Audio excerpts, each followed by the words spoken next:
Hello and welcome. This is Sabrina, and you are listening to Stylish and Sustainable. Stylish and Sustainable is a podcast and media company created to inspire women to live more sustainable lives. This week, we're sitting down with Libby from the Northern Dyer to chat about natural dyes. But before we dive in, a quick message from our sponsor.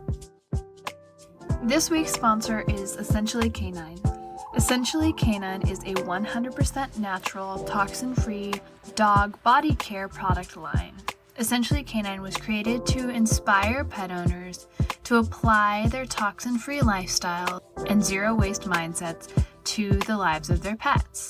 Essentially Canine's product line includes shampoos, deodorants, flea and tick drip treatments, and a whole bunch of other fun, organically made products for your dog.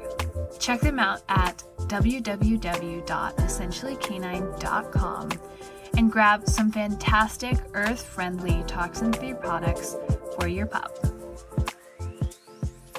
Hey Libby, I'm so glad we're sitting down today. How are you doing?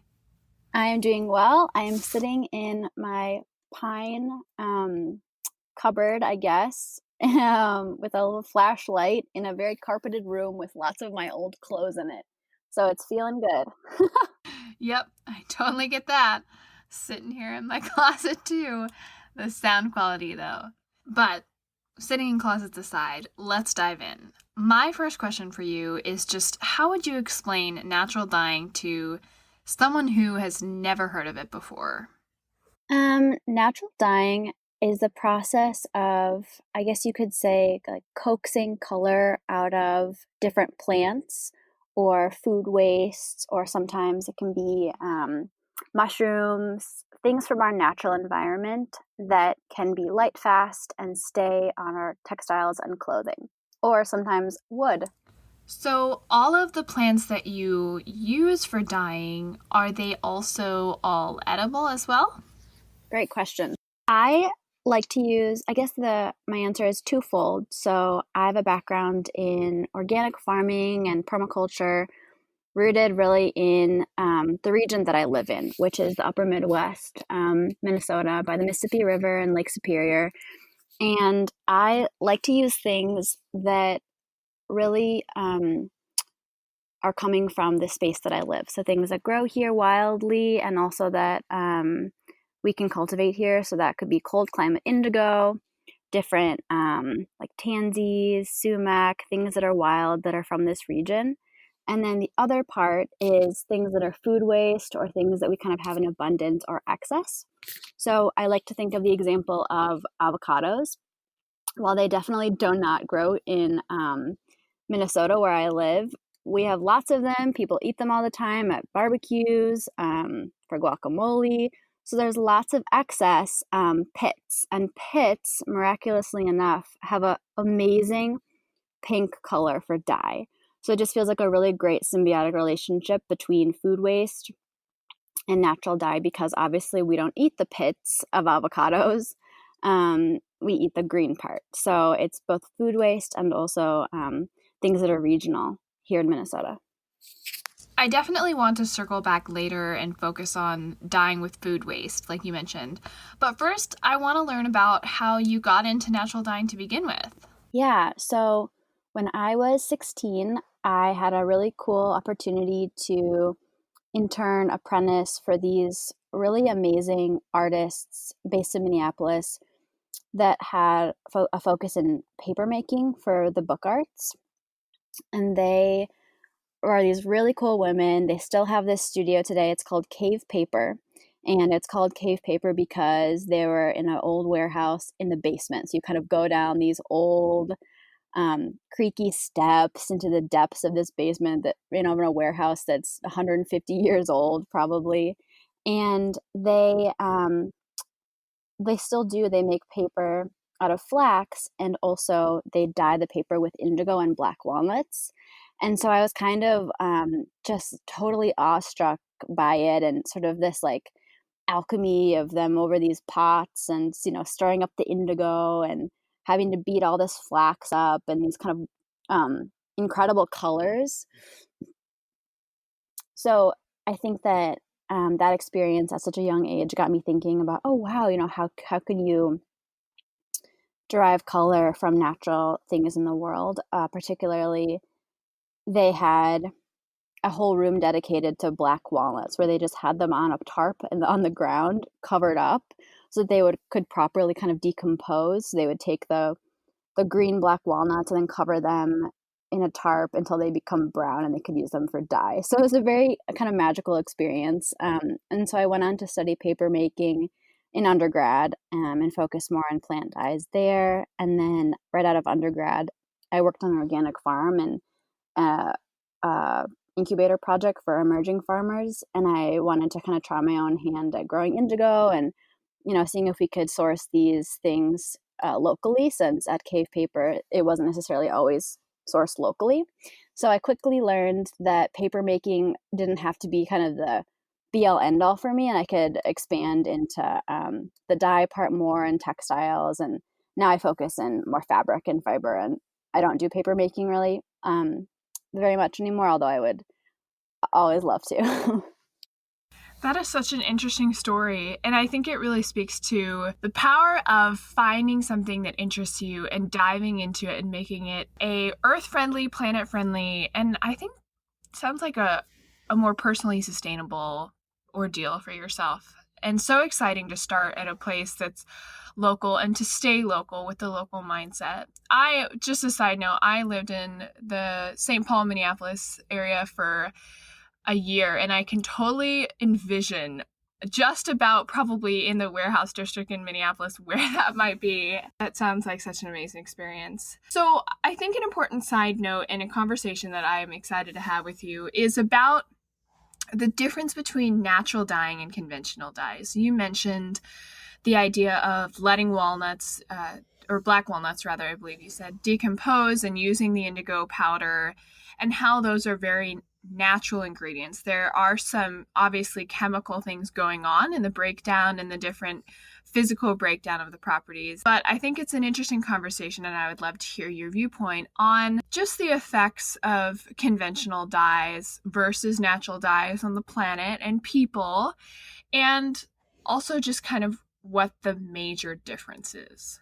Well, I think it's kind of always these three elements of people, and earth, um, and planet. So, I guess that's kind of earth, but being able to think about the way that natural dyeing both can support local economy and industry, and also the earth, and also, small business, entrepreneurship as well. So, with natural dyeing, kind of the most nitty gritty, I guess, detail of it compared to synthetic dyeing is that it is derived directly from the plants. So I'm probably not the best person to talk about the total science part of it. I definitely need to do more research about the exact differences between dyes and synthetics. But what I like to focus my work on is things that don't rely on heavy chemicals, metallic mordants, heavy processing, exploitation of people around the world that produce the dyes, and I guess things that are drought tolerant, so they don't rely on polluting water systems and streams. So I think that's kind of the major reason that I focus on plant dyes. And to be honest, I don't even know exactly what all is in different synthetic dyes because I've just focused so much on the natural piece of dyeing. But I want to, use things that are completely non-toxic. So, for example, like RIT dyes are things that are just heavy chemicals. They ask you to, put on gloves and masks and all this stuff to kind of protect your body. And while I totally advocate for protecting your body as well in natural dyeing, I think that element of kind of heavy chemical exposure is something that I, definitely lean away from in my work, and want to have the most kind of compostable and earth-friendly dyes as possible. And that's why I even for my natural dyeing, I do mordanting using a soy milk process. A lot of natural dyers will use alum or iron and different kinds of metallic mordants, even rhubarb leaves, which are really quite poisonous if you breathe in the fumes. So I kind of steer away from that. So I kind of focus my business in things where there's pretty much low risk. You can dump it in the compost. If your cat gets into it on accident, it's not a big deal, because I think that is a direction that I'd love to see our earth moving towards, where I can just compost it and it goes back into our water systems, and there doesn't have to be more chemical waste. I love how, in passing, you mentioned just like, who even knows what's in conventional dyes? But I think that's the problem, right? And I think having people like you with this library of knowledge about plants that can give forth beautiful colors lends us a really interesting and exciting situation, like you mentioned, just to know actually what's going on and what is in our dyes, and to support awesome companies like the Northern Dyer that are making obviously wide varieties of products. And yeah, that's just a super, super exciting situation and a great answer. My follow-up question actually would be, you mentioned the idea of a mordant, and I would love for you to explain that concept to the listeners and kind of the process of natural dyeing. There's a couple different types of natural dyeing. Okay, so for plant dyes, let's say things that are lower in tannins. Tannins are a natural way of kind of mordanting or sticking the natural dye to the fiber. So things like marigolds, a lot of flower dyes, they need to be the fiber needs to be treated with something called a mordant before it can fully stick and be light fast to that fiber. So for example, that could be in taking your yarn and simmering it in an alum solution, or in my business I use a soy milk mordant. So you'll let that cure for a couple of days, and then you can dye your fiber with that kind of tea. So the kind of simplest type of natural dyeing is with something that's it essentially is you're making a large amount of tea. So when I do a hibiscus dye, it's just using a lot more of that plant matter than I would for a cup of hibiscus tea to drink, and then really saturating your fiber in it. So then you kind of add your fiber in and simmer it for as long as you want to kind of create those hues. You can also do solar dyeing, which I think is a really fun way of not using your stove, not using any electronics, but just or appliances, but just having your hibiscus tea or dye, and then adding your silk scarf or your fiber or whatever into a jar, and then letting it sit in the sun for 10-20 days until it's fully saturated. So that's kind of the most simple way of doing it. You would never need to use a mordant. I always advocate that you do for more rich colors. You can always kind of test out what it looks like to not have a mordant, and when it does, and how that piece of fiber looks in a year from now. It's really kind of what you're looking for the hue that you want to achieve. But mordanting, rule of thumb, do it if you want to have a light, fast, long-standing piece of fabric that stays that color. And then there are other types of naturally deriving mordants in nature. So like I kind of alluded to earlier, plants that are high in tannins will naturally stick and be light fast to fiber. So things that are high in tannins, I think of black tea. That's kind of an obvious one that we drink and use a lot. That one you don't need to add a mordant, but you can. But you don't need to, because it just has that naturally deriving tannins. Let's see what else. Chestnut is something that has lots of tannins. So it just it depends. I think with natural dyeing, the key is that there's just so many things you can experiment with. It kind of I can recommend different plants that I like to use, but honestly, like nature is endless. There's so many things to experiment with. Yeah, that is definitely true. And I think it's interesting just to think about.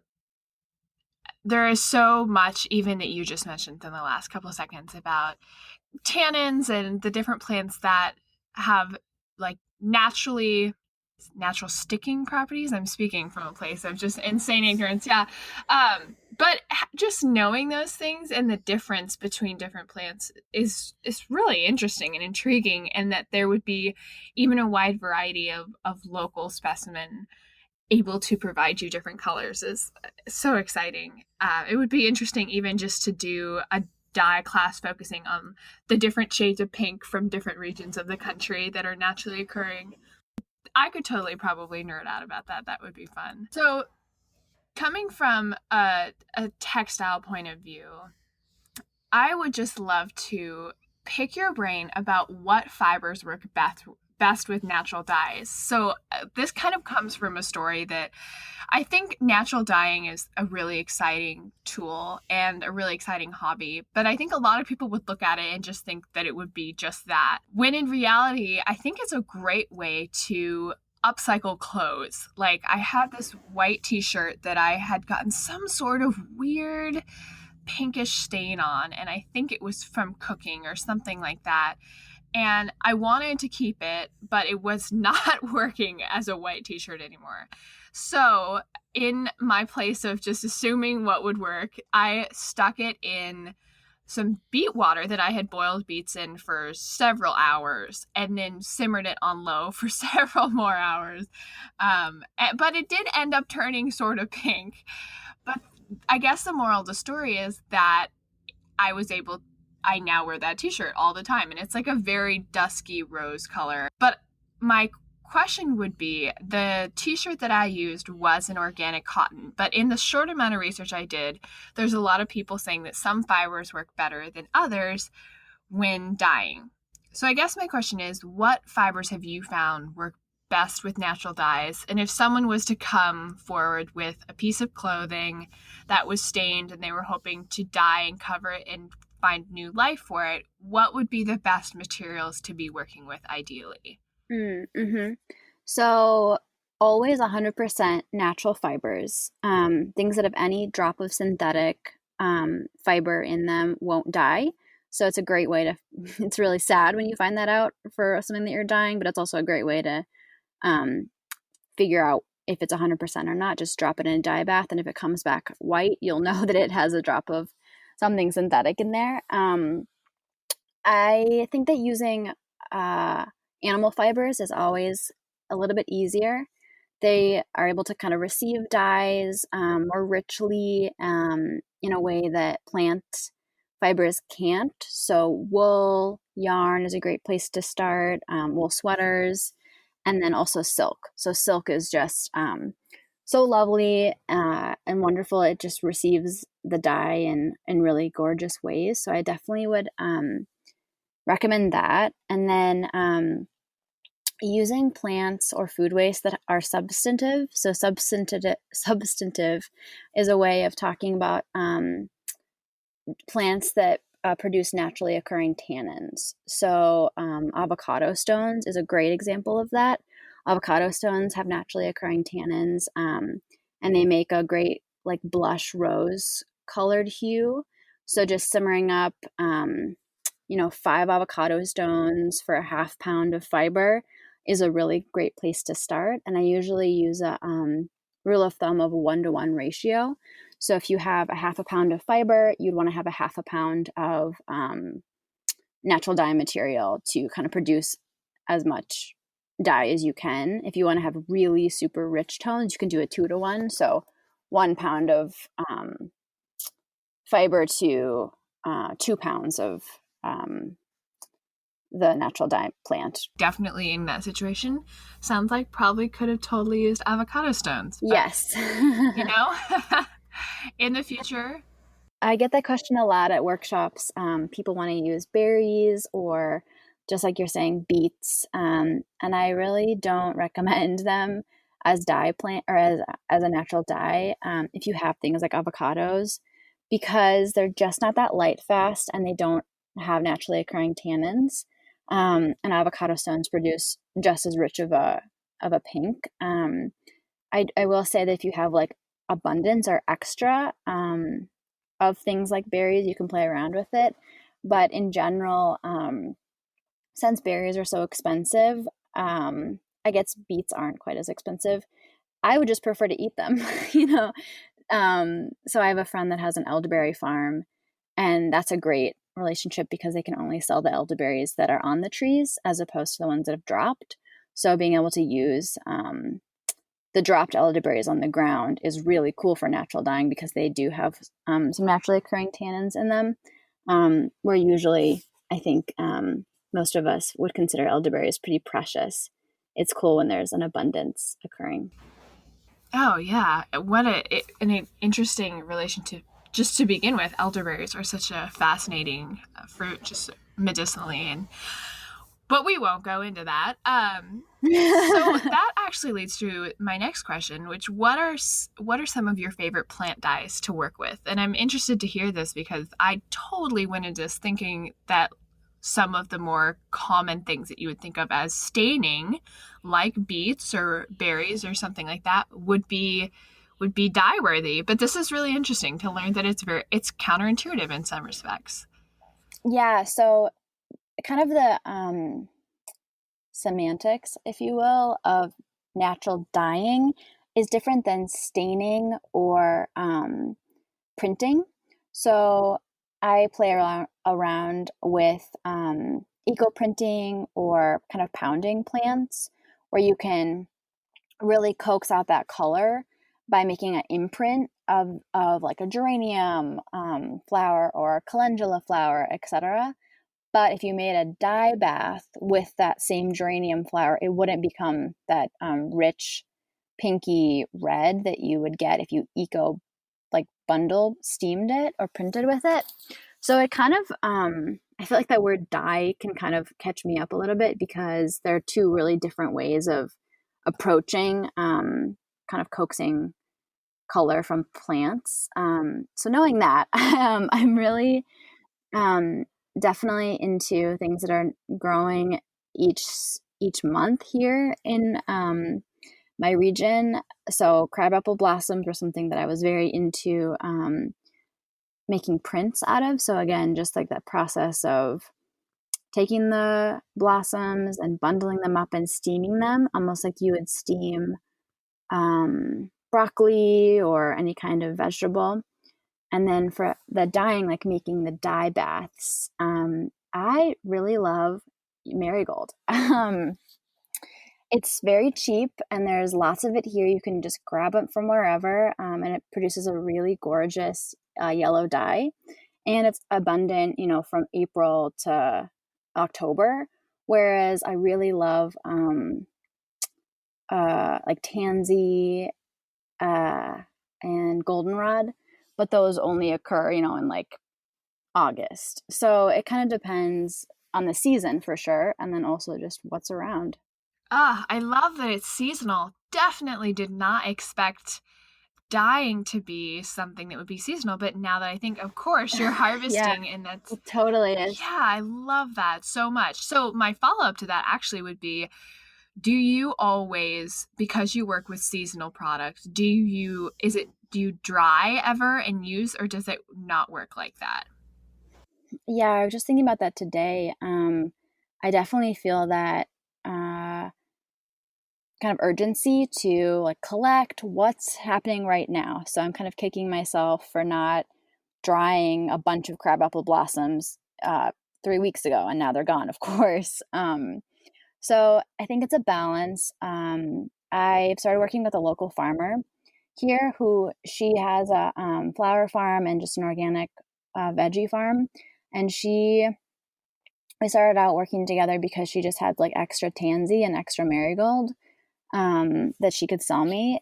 And she sold it to me dried so I could have it throughout the year. And now we're partnering in more of a scale to have. So she just like sends me dye plants that that she's grown out for me on more of a yield, which is really helpful because I just can't collect and dry 20 pounds of marigolds in the way that she can, because she has 60 acres of land. So that was a really great relationship.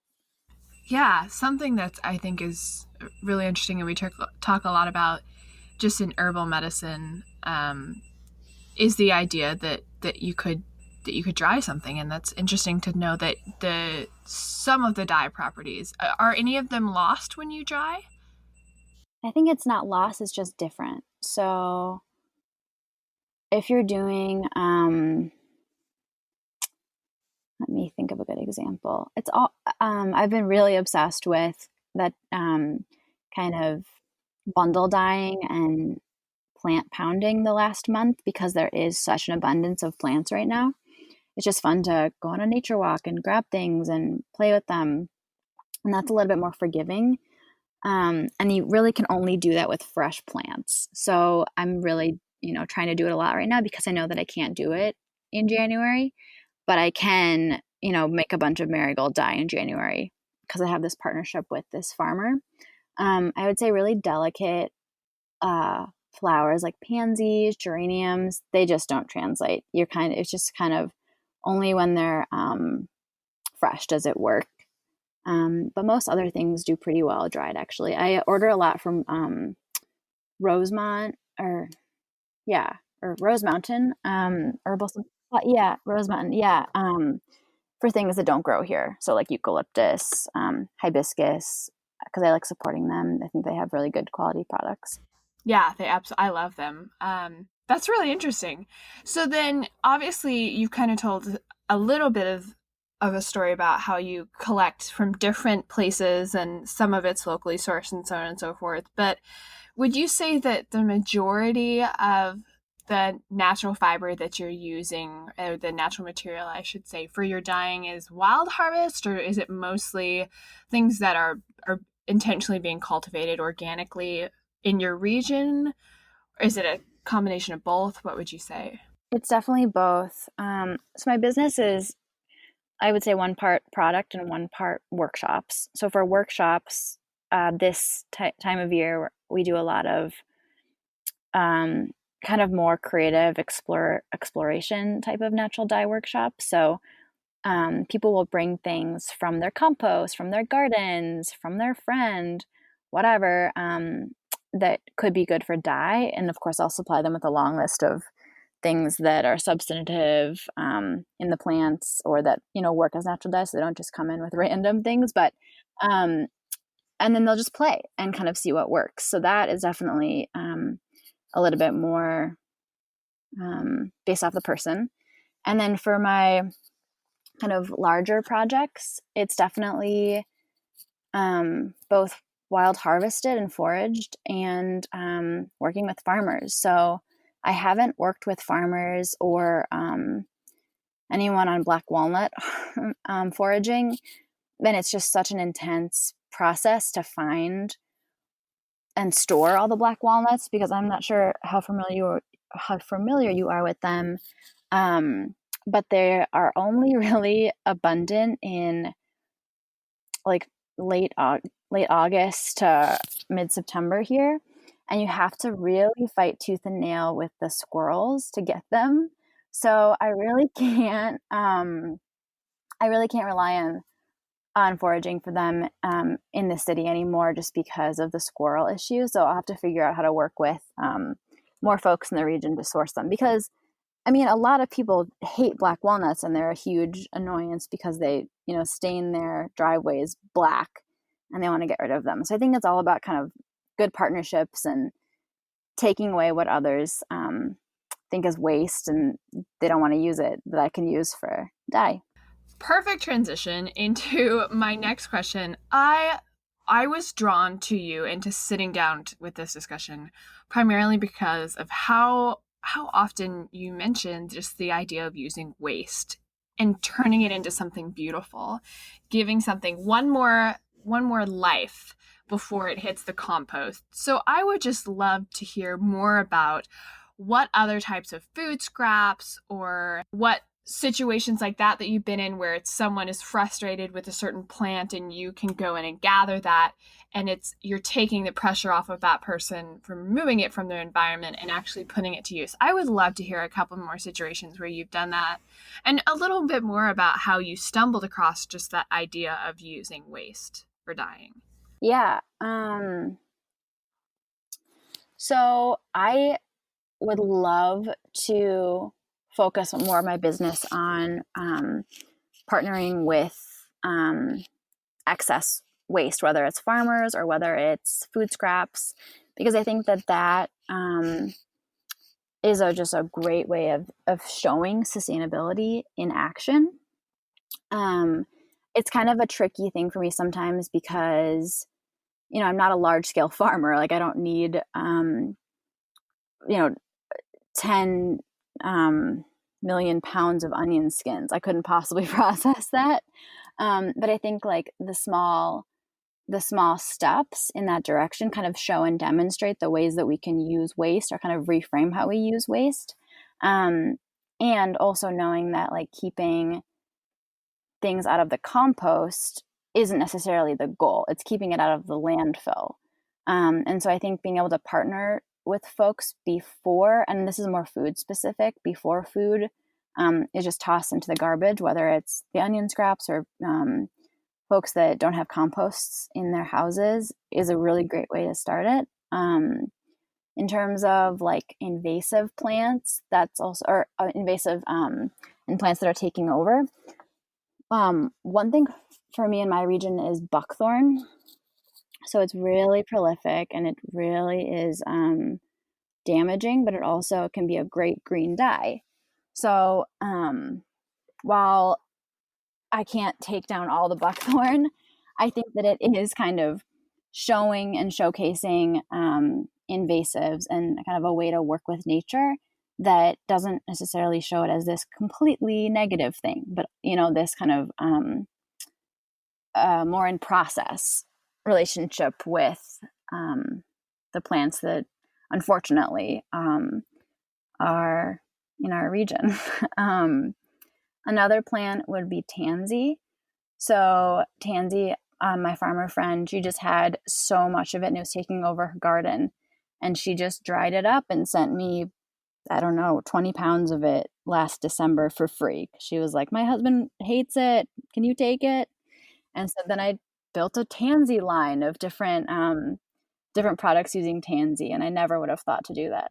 Yeah, I love that, and the possibility that the idea of using waste and situations where, like, Tansy's a great example, and just a neighborhood relationship that's created from that is another, I think, amazing side effect of trying to use things in a thoughtful way. I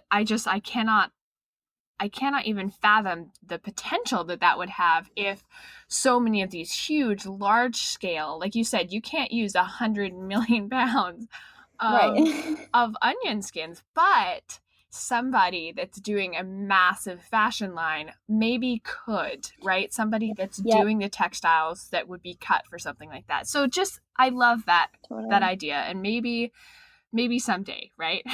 Yeah. I mean, I think that's the thing is like, as an artist, we have to kind of show the possibilities and motivate people for the possibilities of plants and natural dyeing. When I first was out of undergrad, I thought that I would try my hand at farming, and I was working on an organic farm, and I was growing out cold climate indigo, and I thought, what if I could do this for 5 acres or 10 acres? What would that scale look like? And I kind of quickly realized I didn't want to necessarily be in farming 100%. But I do think being able to see what it looks like to grow indigo in this region, or whatever plant that is, and then demonstrate that it can be scaled is definitely the work for the future. Yes, absolutely. So my next and kind of final wrap-up question was, we have talked about a lot of really interesting things about natural dyeing, but really I know only skated on the very, very top, on the very surface. So How would one go about getting into natural dyeing if they've been thinking about it in the past, or if they're just listening to us chat and thinking that would be such a fun way to spend time, whether with kids or friends? I would just love to hear about how someone would go about learning. Mm-hmm. Well, I think summer is a great time. There's lots of great plants, lots of excuses to make guacamole with avocados. And I have like natural dye kits that you can learn to do a little bit of natural dyeing with. There's lots of great resources, lots of books that kind of vary depending on whether you want to do indigo or food waste or more plants. So I would say the number one thing about getting into natural dyeing is just not being afraid of failure and being able to kind of be open-minded and creative and kind of have that artist science hat on while you do it. I think that there's so much space for experimentation, and sometimes it depends on the water or how much metals are in the water, how soft the water is, that will give you different hues. So it's definitely always learning, always fun experimentation. But I would say, yeah, keep that imagination and creativity on when you start it. Yeah, and that reminds me, I totally missed like one of the questions I was most excited about. So you mentioned that you have natural dye kits, which, by the way, are beautiful. I would love to hear about the Northern Dyer and about the dye kits and about any workshops that you have happening locally.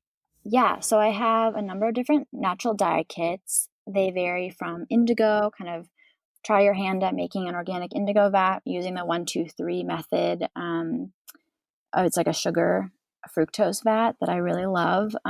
There's also some different like shibori, marigold, hibiscus, tansy natural dye kits where you can have a little scarf or a cotton little baby onesie and just kind of practice natural dyeing with all the things that you need in it. They're very fun for people that order them for like baby showers, things like that. And then I'm super excited about a new subscription box that I launched this year, where every new season, folks will get a different natural dye craft kit. So this month's goes out on the 21st of June, and it's learning to naturally dye wood with a couple of different natural dye plants. So they can make little necklaces and bracelets, things like that, using wood instead of fabric, which is really fun. Yeah. So to walk down a totally different path, I just love to have my guests chat at least briefly about how they're taking steps to live sustainably at home. And I know you mentioned composting, and coming from a place of organic agriculture and permaculture, I know that there's probably a ton you're doing. I would just love to hear about some of your favorite steps that you've taken to live sustainably at home. Well, I live in Minneapolis, and a couple of years ago, the city implemented composting for individual households, just like you do with garbage and recycling, which I think has been really lovely for conversations within neighborhoods about composting and sustainability.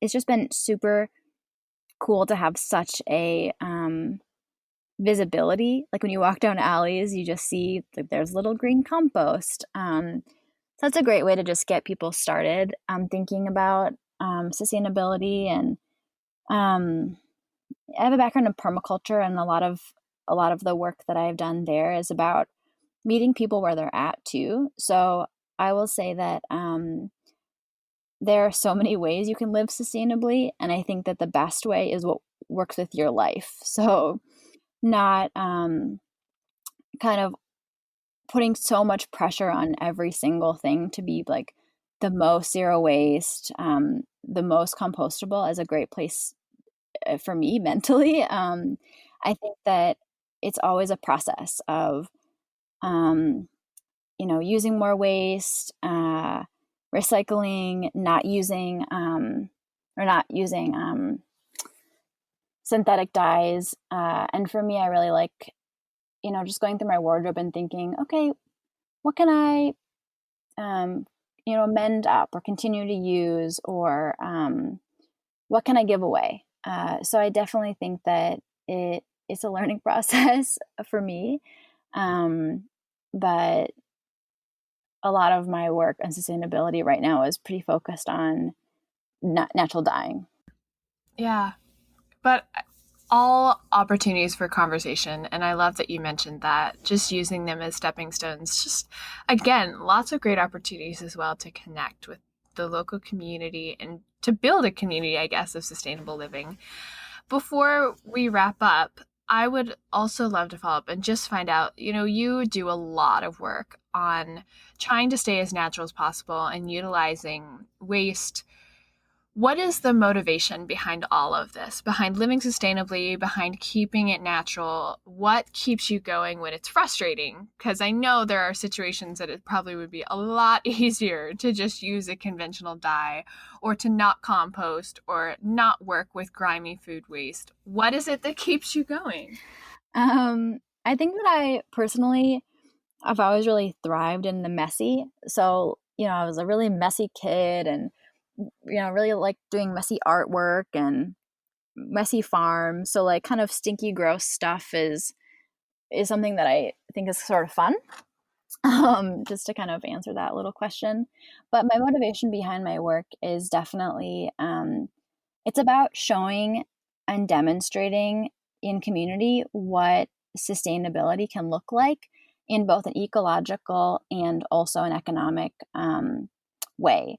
So I love to think about sustainability, not just about environmental sustainability, but also in small business development that has a sustainable focus for the earth, and also, how it's supporting other communities as well. So it's motivated by, a deep desire for an environmental justice to be seen as important in our world right now. Yes, very powerful. And, I can connect with you a little bit on enjoying the moments of the mess, and that it can be really rewarding and fun too. In sometimes a overly clean and sterile world, it can be really fun to just get dirty. So how can people find you on social media? How can people find the Northern Dyer on Etsy and grab their dye kits? Yes. So Instagram, it's at Northern Dyer. My website is northerndyer.com. And Etsy, I think you just search in Etsy a Northern Dyer. Awesome, Libby. Well, I have really enjoyed talking to you. Likewise. Thanks for having me. Well, there it is. Natural dyeing is so interesting to me, and there's so many details that we didn't even explore. If you're interested in natural dyeing, be sure to find Libby at the Northern Dyer on Instagram or on her Etsy shop. And there's some fantastic opportunities in her Etsy shop to purchase some starter kits and just get to know more about the natural dyeing process if you're interested. Tune in next week for a shorter episode just with me, dropping some more eco-friendly living tips into your life in less than 15 minutes. See you next week.